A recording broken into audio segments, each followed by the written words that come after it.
Ada orang cakap kan, orang Malaysia ni kan, dia celik-celik je mata kan, dia fikir, apa status Facebook aku hari ni? First thing kan, pagi-pagi kan, masuk Facebook kan, pergi cari apa story yang paling sensasi sekali kita nak share ni. Itu yang bila bawa kereta kan, nampak aksidennya terus, paling cepat nak share. Patut ke kita share gambar-gambar aksiden dalam Facebook kita?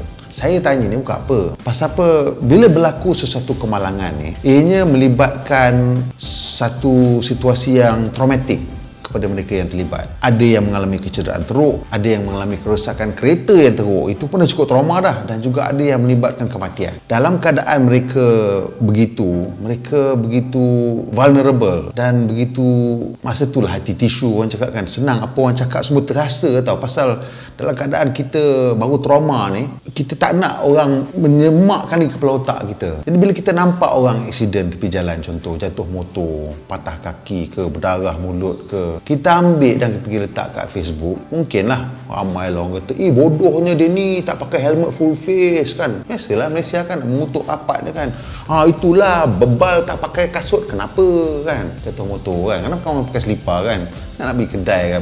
Memanglah tak betul, tapi tak payahlah nak komen-komen gitu. Ni bila kita mengkongsikan benda-benda ni, dia dah tengah masuk hospital ke, patah kaki tadi, lepas tu kawan dia datang tunjuk pula, ni gambar kau dia kutuk babe, awak dah lah stres kan. Kan dia fikir kat hospital ni, kalau aku tak patah kaki ni, aku jumpa siapa yang ambil gambar ni, kau siap dengan aku. Tak kena kat kita mungkin okey lah kan, kita tak kisahlah. Tapi kadang-kadang ambil gambar yang setakat cedera-cedera sikit tu satu hal lah, itu pun mungkin nak terasa ini itu hari saya tengok tu, Allah, gambar kita nak tengok pun tak sanggup. Tapi ada orang boleh kongsi kan. Ianya boleh jadi viral pula tu. Dah kongsi atas kongsi, dah macam tak ada rasa perikemanusiaan. Itu yang saya rasa sedih. Pasal benda tu nampak macam perkara yang remeh. Tapi saya rasa kita semakin lupa adab kita berinteraksi. Menakutkanlah terutamanya untuk generasi-generasi muda yang merasakan semua interaksi mereka yang penting ialah yang berada di dalam alam social media ni. Tapi yang sebetul-betulnya interaksi kita yang paling penting ialah antara kita dengan manusia lagi seorang ni depan bermuka. Kalau kita bermuka, saya janji dengan you tak boleh punya nak ambil gambar dia, nak ambil tunjuk kita, okey saya letak gambar you kat sini kat Facebook kan. Kawan tengah duduk darah meleleh apa semua kan. Sanggup ke kita nak buat macam tu? Kita dah jauhkan diri kita daripada realiti dengan masuk ke dalam alam social media. Mungkin tak ada banyak sangat cerita pasal kereta hari ni, tapi saya rasa ini satu topik yang agak penting dan saya nak bincangkan. Anda setuju ke tak setuju? Saya berharaplah yang menonton Sembang and Gear ni, kita tak mau lagi lah amalkan berkongsi gambar-gambar aksiden ni. Kalau nak berkongsi, kita berkongsilah benda-benda yang elok. Kalau mungkin kita nampak orang buat kesalahan, potong lorong kecemasan ke kan, nak ingatkan dia orang, ambil gambar tu hantar kat polis, tak apa, yang tu tak apa. Jangan kita nak buat benda macam ni, pasal selagi tak kena kat kita tak apa, bila kena kat kita nanti kita rasa macam mana. Ada orang kata mungkinlah kan, dia kata dia ambil gambar tu sebab dia cari IC orang tu tak jumpa, telefon tak jumpa, jadi nak beritahu kat siapa. Sebenarnya pada saya, sosial media bukan tempat kita berkongsi perkara-perkara macam tu lah. Hal ni sebenarnya kita boleh serahkan kepada pihak berkuasa. Pasal kalau dibawa pergi ke hospital, kalau jari dia 5-10 dah tak ada, dan mungkinlah susah nak kenal dia siapa kan. Mungkin kena ambil darah, buat ujian DNA dan sebagainya.